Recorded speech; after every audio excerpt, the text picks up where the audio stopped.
Hey guys, welcome to week 5 of what I've learned about myself in grad school. I feel like a few bigger things have hit me this week, and I thought things were just slowing down for a bit, honestly, but I guess I figured there's always going to be new stuff to learn about myself, and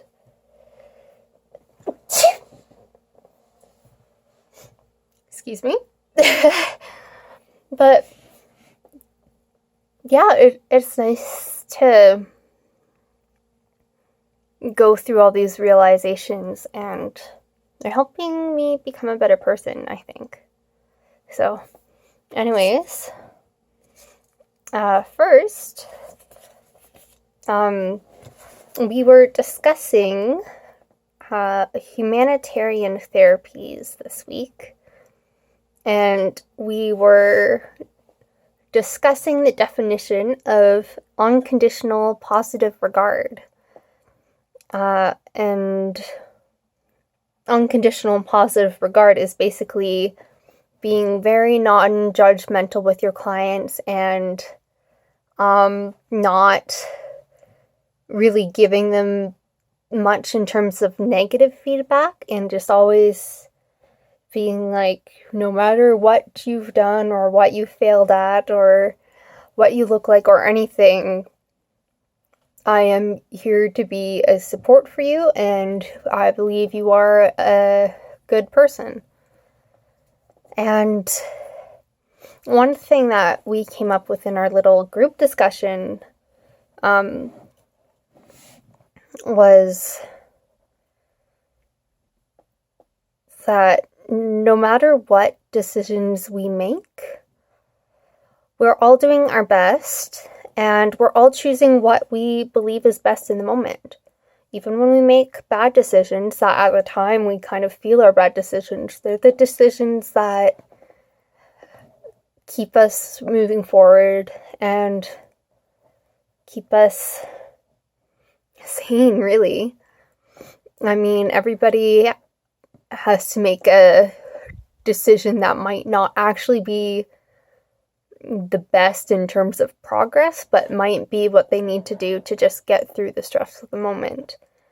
And also, our hindsight is always 20/20, you know? Like, looking back, we always think that we know, like, that we should have known that if we chose the other option, it would have been a lot better, or, man, what I chose was pretty dumb. But no,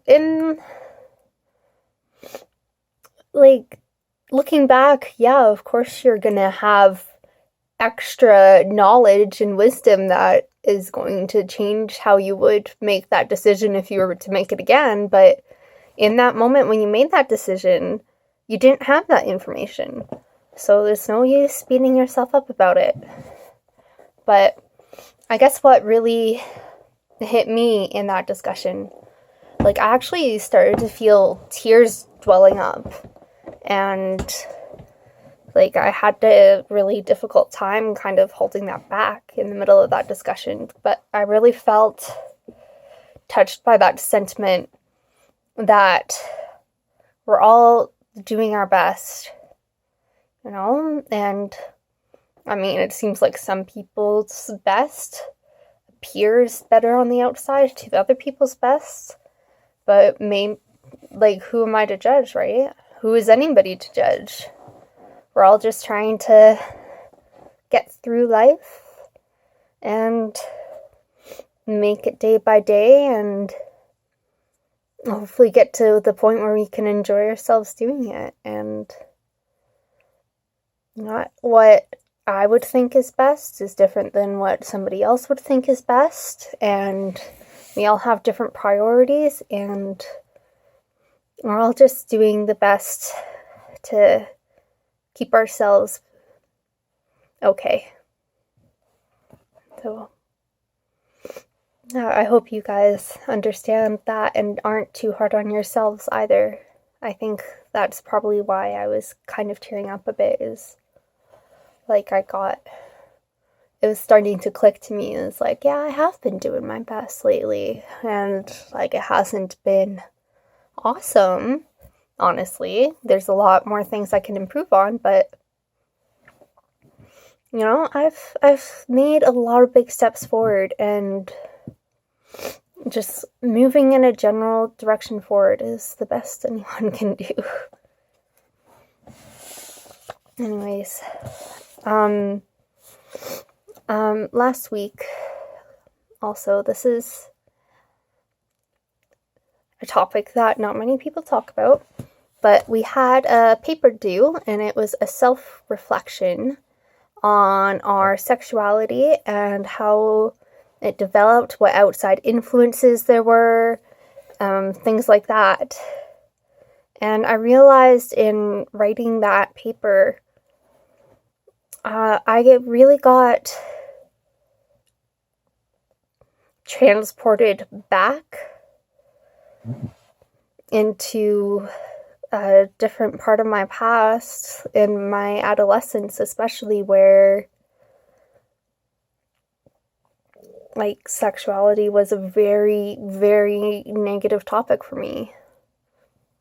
Like, I thought sex was the root of all evil, which at this point I disagree with completely, but I understand where I was coming from at the time. But so trying to write this paper, I was still really affected by my old attitudes, because even though I don't believe in them anymore, they're still so deeply ingrained in the back of my mind, and it just makes it very hurtful. Like, even just saying the word sexuality is really difficult for me. It doesn't look like it now, but it's like it feels wrong when, I mean, it's just a word. And yeah, and because of my attitude on sexuality, I felt like I was broken, because like nobody else seemed to have that opinion, and I felt like I was unlovable, because I felt like no matter who I ended up in a romantic relationship with, it would always end up with the other person wanting some sort of sexual interaction and me wanting nothing to do with it. And I thought I would just immediately get dumped, and I felt pretty worthless, because I just desperately wanted to be loved back then, and I didn't feel like that was possible. And it hurt. And there was a whole bunch of other stuff going on too, with me having such a negative view of sexuality. Like, I pretty much saw the whole world as perverted and insane, and now I never really talk about it much, but I need to be honest with myself. Like, I honestly thought that morally I was better than everybody else. I don't know if anybody else noticed that, and I never really wanted to let myself notice that, but I'm not gonna deny it. I don't agree with that now, 100%.